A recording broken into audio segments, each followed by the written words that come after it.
e o forno estava sobremaneira quente, a chama do fogo matou aqueles homens que levantaram a Sadraque, Mesaque e Abednego. E estes 3 homens, Sadraque, Mesaque e Abednego, caíram atados dentro do forno de fogo ardente. Então o rei Nabucodonosor se espantou e se levantou depressa. Falou e disse aos seus capitães: não lançamos nós 3 homens atados dentro do fogo? Responderam e disseram ao rei: é verdade, ó rei. Respondeu e disse: eu, porém, vejo 4 homens soltos que andam passeando dentro do fogo, e não há lesão neles, e o aspecto do 4º homem é semelhante ao Filho dos deuses. Soberano Deus, eterno Pai, Deus bendito e tremendo e santo, graças te damos, ó Pai, pela tua palavra. Agora, Senhor amado, Deus bendito e todo-poderoso, que neste momento, ó Pai, que venha ser o teu bendito Espírito Santo a me usar para falar aquilo que cada um aqui essa noite precisa e necessita. Pai, nós já temos crido, nós já temos sentido e nós já temos ouvido, ó Pai, que o Senhor já está fazendo, que o Senhor está falando, que o Senhor já está operando desde o início deste culto. Agora, Senhor amado, neste momento que é da pregação da tua palavra, Senhor amado, Deus tremendo e santo, e que a mensagem, ó Pai, venha ser completa. Senhor amado, Deus bendito e todo-poderoso, não nos dispensa, ó Pai, sem antes recebermos a resposta por completo. Senhor amado, fala e fala poderosamente. Derrama sobre nós mais da tua unção e mais da tua graça, em nome de Jesus. Amém e amém. Você que pode tomar o seu assento aplaudindo ao Senhor, porque Ele é digno de toda honra, de toda glória e de todo louvor.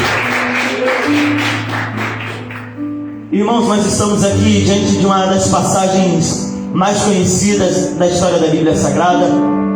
E aqui nessa passagem nos relata de 3 homens, 3 servos do Senhor, que estão sendo desafiados, que estão sendo testados a manifestar, a pronunciar, a viver a fé que os seus pais tinham.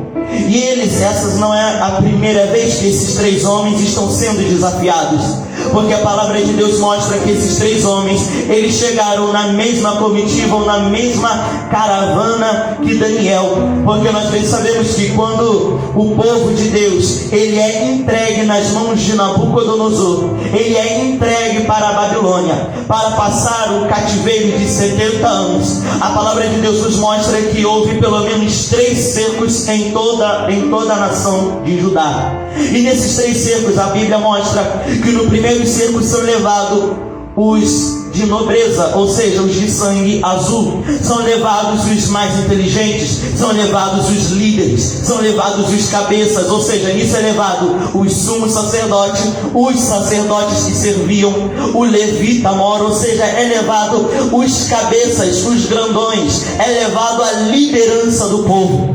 E a palavra de Deus diz que no segundo cerco é levado os que são de classe média, e no terceiro cerco já é levado os chamados camponeses. E no primeiro cerco é que Daniel, ele é levado junto com Ananias, Misael e Azarias. Ou seja, eles são levados diante do rei e são apresentados como homens que têm um grande potencial, que têm uma grande sabedoria. E nisso então a palavra de Deus mostra que eles passam a ser treinados no palácio do rei. E nisso que eles vão sendo treinados no palácio do rei, a Bíblia diz que a primeira coisa que o rei Nabucodonosor faz é enviar um dos seus oficiais, e através dos seus oficiais ele começa a mudar o nome daqueles jovens. O interessante é que o nome de cada um daqueles jovens era uma adoração, era uma exaltação ao nome de Deus. Só que agora, os nomes que esses 4 jovens recebem, eles agora são de adoração e de louvor aos deuses da Babilônia. E aqui eu já vejo algo muito interessante, sabe por quê? Porque eu vejo aqui Nabucodonosor querendo apagar da história, querendo apagar da mente, querendo apagar do coração daqueles jovens tudo aquilo que eles tinham aprendido. Quer apagar deles a cultura, quer mudar e transformar, quer impor algo sobre eles. E está dizendo: olha, tudo que vocês vocês aprenderam sobre o Deus de vocês já não serve mais. Tudo que vocês aprenderam sobre o Deus de vocês já não presta mais. A partir de hoje vocês estão nas minhas mãos, e estando nas minhas mãos vocês têm que adorar aos nossos deuses. Só que aí a Bíblia mostra que após o nome dele ser mudado, a palavra de Deus diz que os quatro se posicionam e eles falam: calma aí, vocês estão colocando esse manjar farto, vocês estão colocando essa mesa farta para que nós venhamos comer da comida sacrificada. Já não basta vocês quererem apagar de nós o nome que adora e que exalta a Deus, quer retirar da nossa boca a nossa adoração, quer tirar o nosso louvor do nosso coração. Agora vocês querem que nós também adoremos e que nós venhamos a comer do sacrifício dos seus deuses. Daniel, Ananias, Misael e Azarias, eles se juntam e eles falam: nós não vamos comer, nós não vamos nos assentar nessa mesa. Aí o oficial vira e fala: mas vocês têm que comer, porque se dentro de uma semana, quando o rei vier fazer a inspeção, vocês não estiverem bem alimentados, eu vou ter que morrer, eu vou ter que pagar no lugar de vocês, então vocês têm que se alimentar. Aí os quatro que se posicionam olham um para a cara do outro e falando: vamos topar mesmo, vamos entrar mesmo nessa briga. Aí eles falam: vamos entrar, porque vale a pena ser fiel mesmo estando na Babilônia. A gente pode estar na Babilônia, mas o Deus do céu, ele continua sentado no alto e sublime trono. A nossa casa pegou fogo, mas nós somos fiéis, nós somos adoradores, nós somos servos, e a nossa história não vai ser apagada aqui. Talvez você esteja vivendo uma situação na qual o inimigo está dizendo: é agora que eu vou te destruir, é agora que eu vou te derrubar. Já que você não vem de um jeito, tu vai vir de outro. Deus está mandando dizer para alguém: vale a pena ser fiel. Quem é fiel vai ter recompensa, tanto nessa vida quanto na eternidade. Os quatro se posicionam e eles falam: olha, oficial, vamos fazer o seguinte então. Nós vamos comer daquilo que a lei de Moisés, a lei que o Senhor deu através de Moisés, determinou. E os outros jovens que quiserem, eles que comam das comidas sacrificadas. E dentro de 7 dias, vamos ver o que será deles e o que será de nós. Aí a palavra de Deus diz então que se passam 7 dias. Após esse período de 7 dias, a Bíblia diz que quando é chegado o momento da inspeção, os jovens que se posicionaram a favor de Deus estavam com a pele mais brilhante. Os jovens que se posicionaram do lado de Deus, eles foram os que mais se destacaram nas suas provas, eles foram os que mais se destacaram aos olhos do rei. Aí os oficiais que estavam acima daquele oficial olham para eles e falam: o que esses jovens comeram? E esses aqui não comeram, porque esses aqui tiveram um mau desempenho, esses aqui não estão com um bom semblante, esses aqui não estão com a boa pele, já esses aqui estão com a pele boa, estão com energia, estão com disposição, estão com uma sabedoria que está se destacando entre os sábios do reino. Aí eles tiveram que abrir a boca e dizer: sabe por quê? É porque eles não se curvaram diante da nossa idolatria. O que eles fizeram? Eles têm uma lei que a gente não conhece.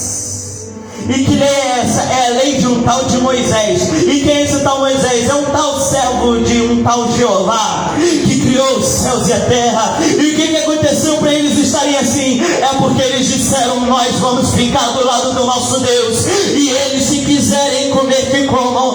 Nós vamos comer daquilo que Deus nos ordenou a comer. Aí a palavra de Deus diz que naquele momento a mão do Senhor veio sobre a cabeça deles, e eles tiveram uma sabedoria maior do que aquelas que eles já tinham. Aí o tempo passa. Nisso que o tempo passa, chegamos em Daniel capítulo 3. O rei, orgulhoso, soberbo, querendo se exaltar mais do que ele já tinha sido exaltado entre as nações, ele agora constrói uma imagem sua de ouro, e ele dá a seguinte ordem: olha, os instrumentos vão tocar, e aqueles que não se curvarem diante da estátua, quando os instrumentos tocarem, esses serão mortos, esses serão lançados em uma fornalha.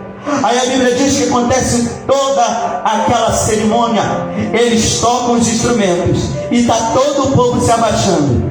Só que quando a inspeção do rei está passando, está todo mundo assim.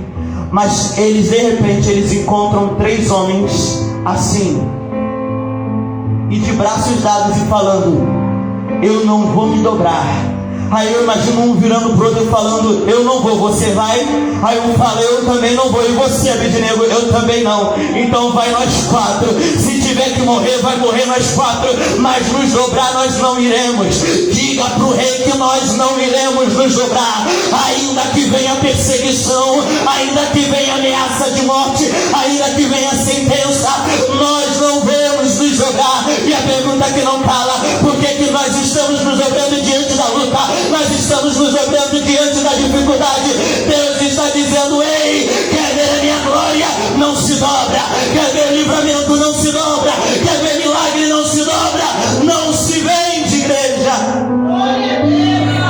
Eles ficam em pé e falam: nós não vamos nos dobrar.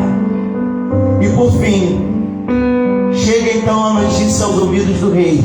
E quando chega aos ouvidos do rei, a palavra de Deus diz que eles são preparados para serem lançados na fornalha. E o que eu vejo aqui de interessante aqui, isso aqui já é um grande ato, uma grande demonstração da fé deles. Bruno, por que uma grande demonstração? Porque toda grande demonstração de fé, ela vem primeiro com uma pequena demonstração. A palavra de Deus diz: quem pois desprezará o dia das coisas pequenas? Porque é nas coisas pequenas que vai ser revelado quem é você quando estiver no meio das coisas grandes. Eles nas coisas pequenas. Bruno, que coisa pequena que eles passaram? Que teste pequeno que eles passaram? Eu acabei de falar. Sabe qual foi o pequeno teste de fé que eles passaram? Eles passaram pelo teste de fé em que eles não comeram da comida sacrificada aos deuses da Babilônia. Eles não comeram dos ídolos. Isso aí aos nossos olhos, aos olhos de qualquer um naquela época, podia ser: isso não é nada, isso é uma coisa pequena, isso é bobagem, pode comer à vontade, pode se deliciar à vontade. Só que eles viram na coisa pequena a oportunidade de exaltar um Deus grande. E agora chega na coisa grande, eles mostram que aquela coisa grande não era nada, porque maior era o Deus que estava com eles. Por isso que você está dizendo, eu estou dizendo é que é tempo de nós mostrarmos nas coisas pequenas que nós servimos a Deus, a um Deus que é grande, a um Deus que é poderoso, a um Deus que é glorioso, a um Deus que é majestoso. Ei, quer ver um pequeno, quer ver um grande adorador? Veja nas coisas pequenas. Quer ver um verdadeiro servo de Deus? Veja primeiro nas coisas pequenas. Eles nas coisas pequenas foram fiéis a Deus. E agora chega o momento de um grande desafio. E nesse grande desafio, eles falam: ainda que o nosso Deus não nos livre, nós não iremos nos prostrar.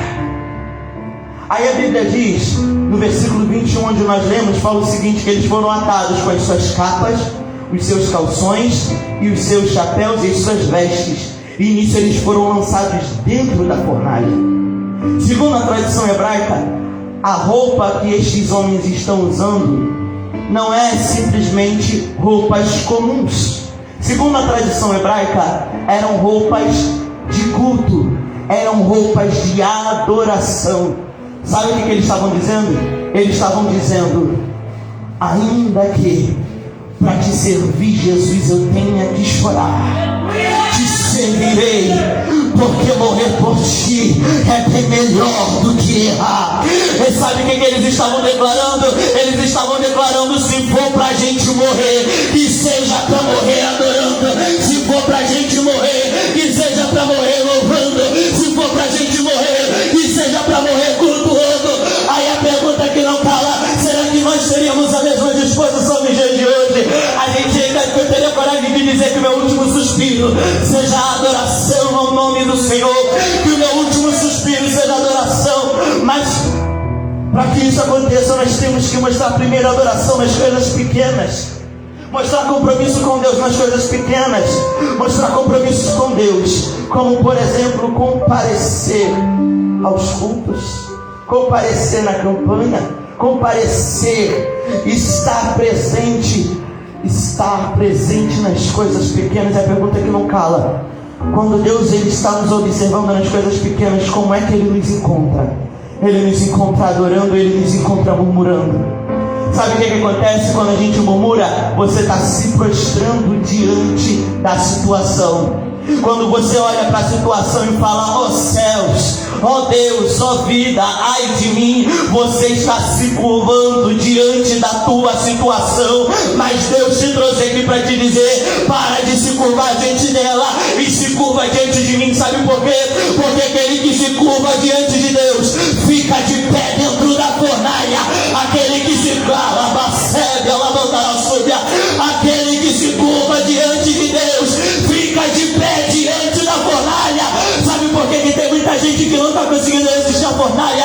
É porque não se curva mais diante de Deus, não adora mais, não jejua mais, não busca mais. Mas Deus te trouxe aqui para te dizer: se curva diante de mim, que eu te mantenho de pé na fornalha, na fornalha, na fornalha, na fornalha.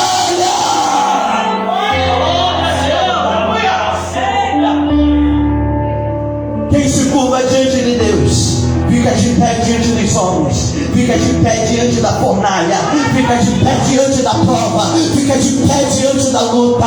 Sabe por quê, aleluia, que a palavra de Deus nos diz que Davi ficou de pé diante do gigante? É porque antes de ir para o gigante, ele estava prostrado diante do Deus Todo-Poderoso. Quer vencer esse gigante? Se prostra diante dele primeiro, se curva diante dele primeiro. Diante dele é ajoelhado, mas diante do gigante é de pé, diante da fornalha é de pé, diante da luta é de pé, diante da prova é de pé, diante da enfermidade é de pé, é de pé que a gente tem que se manter. E como eles se mantiveram de pé diante dos homens, aí a Bíblia diz que eles estavam prestes a ser lançados. Quando eles iam ser lançados, aí a Bíblia diz que o rei ele se ira ainda mais, e ele manda aumentar o fogo da fornalha. O interessante é que quanto mais a gente vai servindo a Deus, parece que mais as coisas vão apertando e mais vai ficando estreita. Sabe por quê? Porque o rei desse mundo, ele não está satisfeito com a minha e a tua adoração. O diabo não está satisfeito com a tua vinda para esse lugar. Por que você acha que o diabo ele arma tanta coisa quando você está prestes a chegar aqui? Por que quanto mais vai chegando perto da hora do culto, o diabo ele vai armando? Aparece fulano que aparece que não era para ter aparecido, aparece uma situação de última hora, aparece uma última ligação para turbar os seus pensamentos, acontece uma confusão no meio da casa. Sabe por quê? É o diabo dizendo: aumenta o fogo 7 vezes mais. Só que eu venho aqui com a seguinte palavra, sabe qual é? Quando aqueles homens eles entram na fornalha, a palavra de Deus diz que então o Senhor entra com eles dentro da fornalha. Sabe o que é isso? Quando a gente se posiciona dentro da fornalha, a salvação acontece dentro. Bruno, como assim? A coisa pode estar virando, pode estar mudando, pode estar tudo ficando de cabeça para baixo. Mas você já reparou que o agir de Deus é maior quando está tudo de cabeça para baixo? É verdade. Você já reparou que o agir de Deus é maior quando o desafio aumenta? O poder de Deus é maior quando o fogo aperta. O poder de Deus é maior quando a gente sofre mais ameaça, quando a gente se sente mais fraco. Sabe por quê? Aí tem uma passagem que diz: quando estou fraco, aí eu sou forte, e tudo eu posso naquele que me fortalece. E eu quero te dizer uma coisa: quanto mais o fogo aperta, mais a gente tem que adorar. Sabe por quê? Nós estamos acostumados a fazer o contrário. O fogo aperta, hoje eu não vou para a igreja não. O fogo aperta, para que eu vou orar? O fogo aperta, para que continuar jejuando? Só que Deus está dizendo: quanto mais o fogo aperta, é Ele que revela o quanto que você tem propósito, revela o seu foco. O foco desses homens era a glória de Deus. E o teu foco qual é? O teu foco é ver a glória, ou o teu foco é só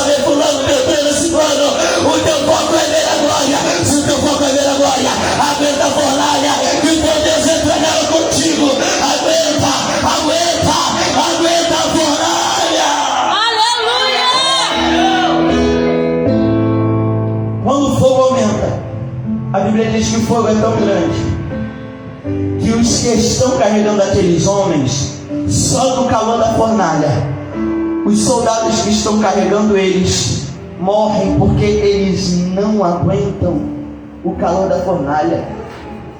Interessante é que nós costumamos a falar apenas do livramento que aconteceu dentro da fornalha, que o Senhor já entrou quando eles estavam dentro da fornalha.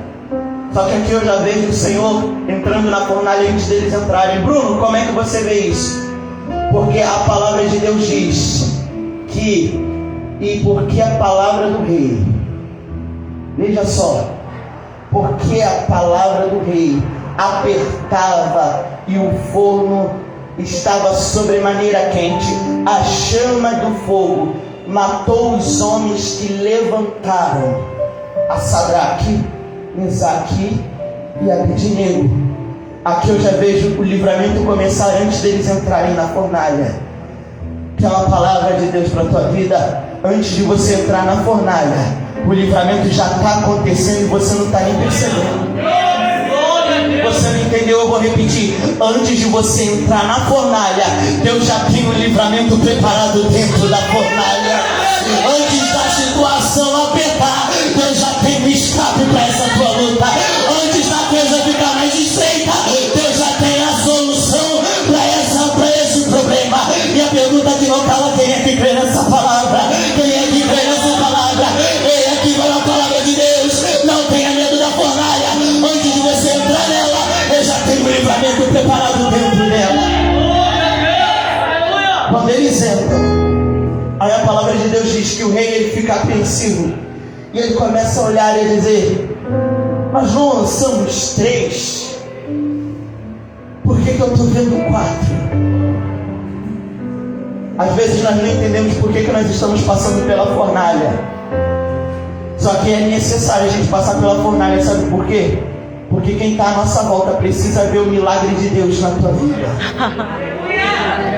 Quem está à nossa volta precisa ver a glória de Deus na tua história. Quem está à minha, à tua volta precisa ver que o Deus que você serve, Ele entra contigo na fornalha. Que o Deus que você serve abre caminho no meio do mar. Precisa ver. Alguém na tua volta precisa ver. Está passando pela prova? Aqui vai um conselho: se mantém fiel, porque quem está à tua volta vai ver a glória de Deus. Vai ver a glória de Deus na tua história. Vai ver a glória de Deus na tua vida. Aí a palavra de Deus nos fala que depois que aqueles homens saíram, eles vão falando assim: então você chegou Nabucodonosor à porta do forno e disse: Sadraque, Mesaque e Abednego, servos do Deus Altíssimo, saí e vinde. Veja só, depois que aconteceu a situação, é que Nabucodonosor olha e vê: realmente vocês são servos de Deus. Tem alguém que precisa ver o teu testemunho primeiro para poder acreditar no Deus que você serve. Eu quero te dizer uma coisa nessa noite: o teu testemunho vai fazer a diferença na vida de alguém. Eu não sei qual é a prova que você suporta, mas o teu testemunho vai fazer a diferença. A Bíblia diz que o testemunho daqueles homens fez a diferença para todo aquele país. Sabe por quê? Porque Nabucodonosor, ele rasga o que ele tinha feito. Ele rasga o contrato dele. Ele desfaz a última ordem. E ele agora manda uma nova ordem. E qual é a ordem? Aqueles que não adorarem o Deus desses 3 meninos, quando os instrumentos tocarem, esses vão ter que passar pela fornalha. Bruno, o que você está dizendo? Eu estou dizendo que depois que a prova passar, Deus vai mudar a tua história. Que você vai verdadeiramente dizer que Deus, Ele pega de baixo e põe em cima. Você não entendeu? Eu vou repetir. Você vai dizer que verdadeiramente Deus, quando Ele se levanta, Ele exalta o abatido, Ele levanta o humilhado, Ele consola o contrito de coração. Você vai poder dizer que o seu Deus, Ele tem todo o poder. Eu te chamo novamente nesse momento para você se colocar de pé. Eu te convido a